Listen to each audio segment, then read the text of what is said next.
kind of hard for me not to cry about this, because I don't think I have seen an army that has been so vicious and so non-stop in its aggression towards a civilian population, and most specifically towards children and women who we all know very well have nothing to do with the original aim of the Israeli army, which was to get rid of Hamas.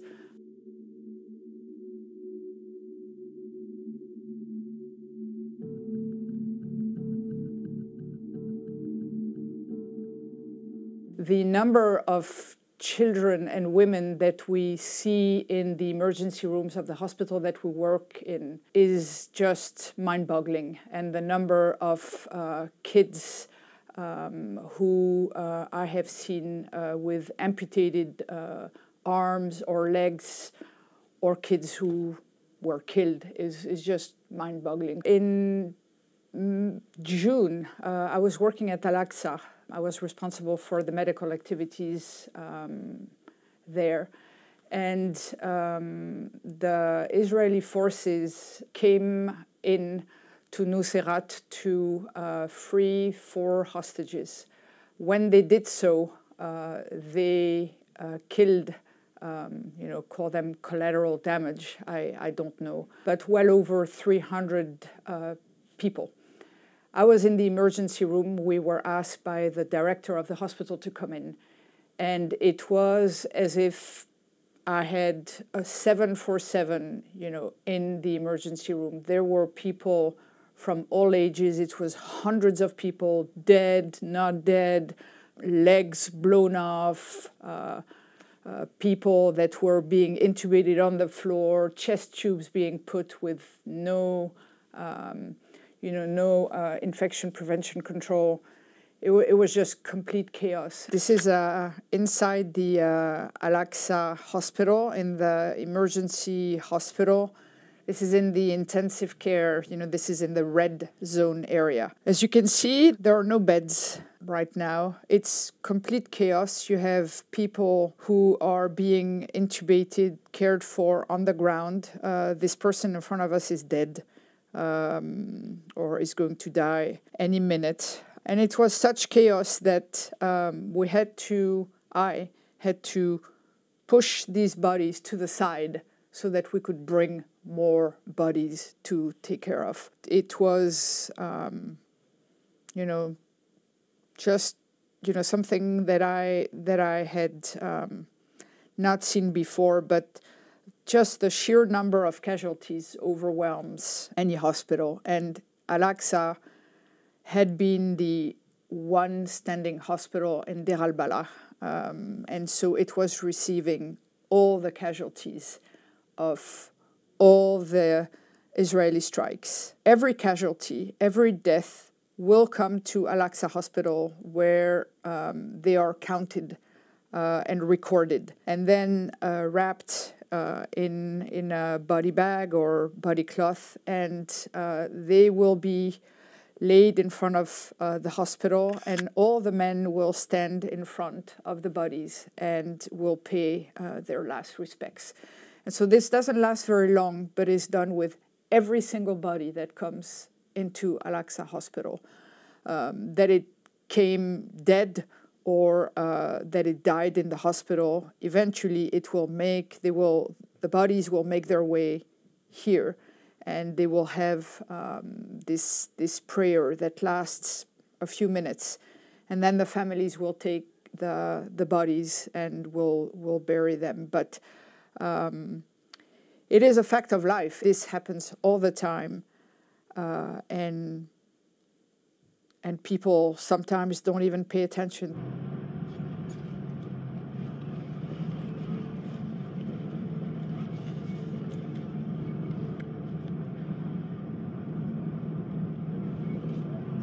The obstruction of the Israeli forces is constant, and it's on supply, on medical equipment, for example. We are constantly lacking essential medication, antibiotics, gauze, tools to do surgeries.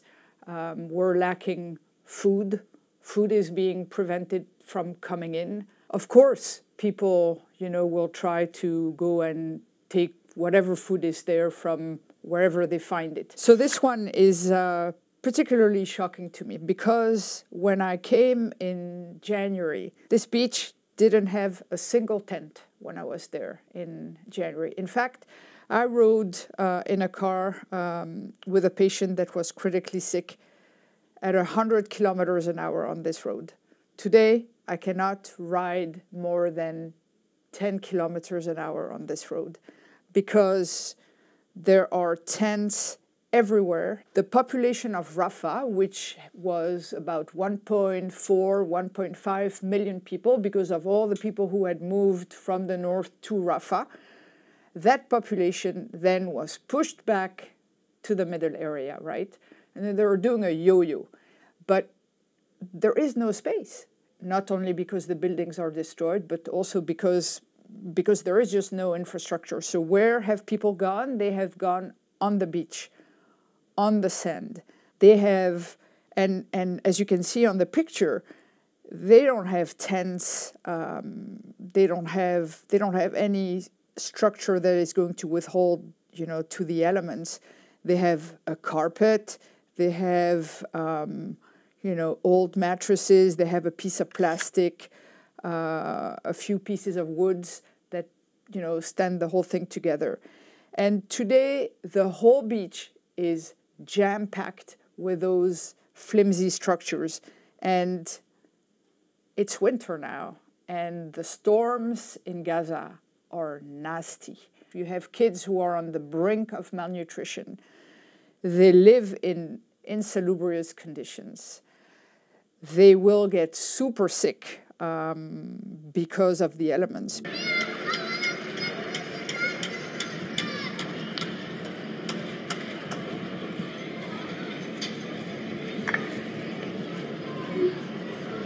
When it comes to taking patients and having them taken care of, cared for, managed in other countries because the capacity in Gaza is no longer there. It is mind-boggling to me that the Israeli forces and the Israeli government continue to block the medical evacuations of those patients. We're talking children with cancer, we're talking wounded with devastating injuries, but that can be salvageable. We're talking children with amputations that can be much better managed outside of Gaza. We're talking all kinds of medical conditions that should be allowed to be treated outside, yet are not. Why forbid a 4-year-old child to leave the enclave when they know very well that this child has no hope of survival because of the war that's going on? They should be able to leave. And the governments of Europe, of the United States, of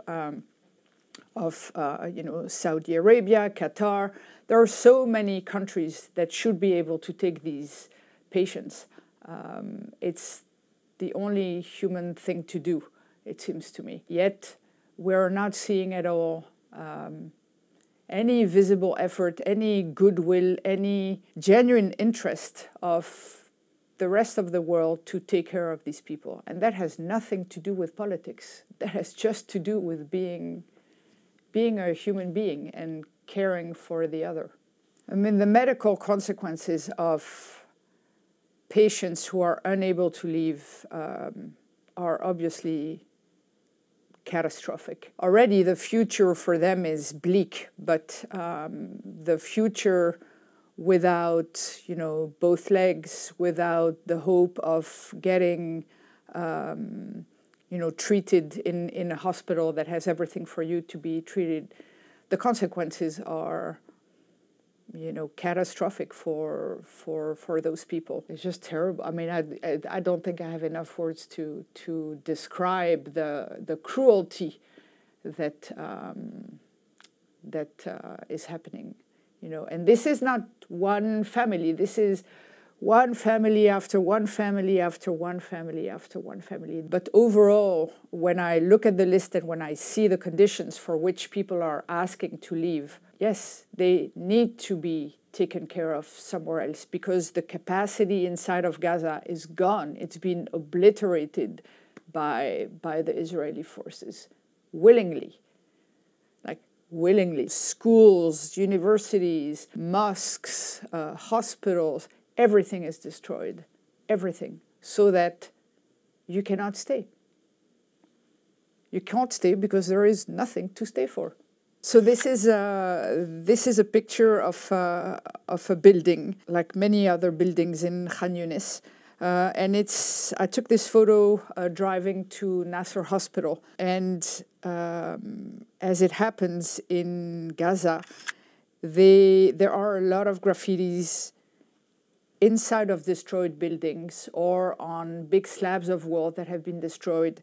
And what I have been told is that when there is somebody who is still under the rubble, who has not been able to be taken out to be buried, they will often do a painting of that person. I don't think this is something that happens all the time, but this is something that they do regularly. So here on the first floor is a graffiti of a woman.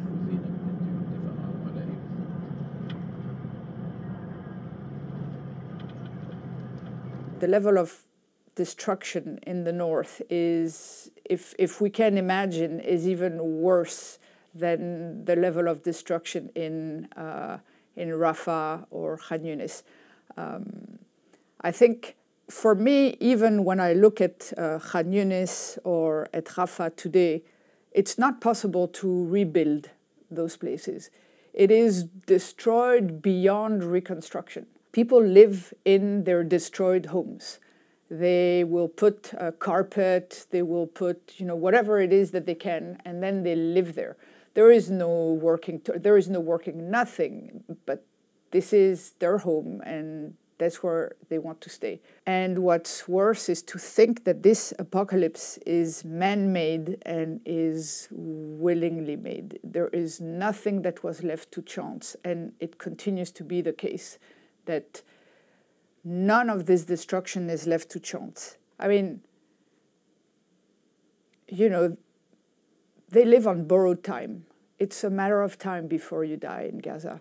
So this picture of these little feet are little feet of a baby during that June attack when the Israeli forces went to free the 4 hostages in Nuseirat.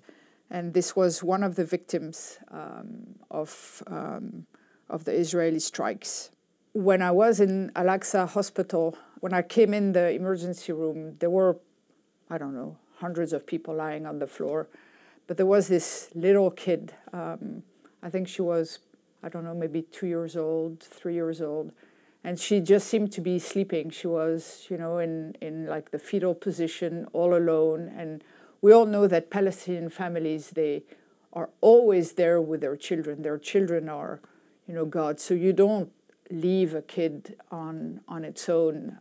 But somehow this kid was there on her own, nobody paying attention to her. I'm a mom, so I went to this kid, obviously, and because everybody else was, you know, had somebody with them, and she seemed to be, you know, sleeping, and so I went to talk to a nurse who said that she'd had a head injury, and she was, you know, probably not doing very well, you know, was sleeping, but maybe in a coma, didn't know. Even though I knew I couldn't do very much for her, and there were other patients that I probably needed to do something else, you know, something for. I just wanted to take this kid in my arms and you know, just stay there and do nothing. But it was, you know, will always, that day will be for me this child that was seemingly sleeping all alone on the floor, you know, blood everywhere on you know, people screaming, and this kid just standing there, or not standing, but lying there and doing nothing in the middle of a ton of noise.